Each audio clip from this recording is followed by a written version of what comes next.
Exact कधी कधी लहानपणापासून असतो किंवा कधी कधी आजकाल 1-2 पेशंट मी असे बघितले की ज्यांना यंग एजमध्ये झाला, त्यांना लक्षात आलं की मला आता एपिलेप्सी आहे. तर हे कसं डायग्नोज करायचा की लहान मुलांमध्ये लहानपणापासून असणारा कसा वेगळा आहे आणि अचानक झालेला कसा वेगळा आहे? बरोबर. तर इपिलेप्सी हा प्रॉब्लेम जसं तुम्ही म्हणालात, जन्मल्या बाळापासून ते म्हाताऱ्या माणसापर्यंत कुणाला पण होऊ शकतो. पण त्याची कारण वेगवेगळी असतात प्रत्येक स्टेजला.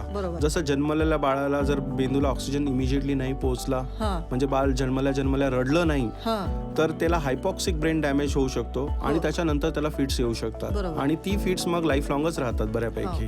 बाळ हळूहळू मोठं होत जातं, ब्रेन विकसित व्हायला लागतो, ब्रेनमधली इलेक्ट्रिकल ऍक्टिव्हिटी पण डिफरंट होत जाते.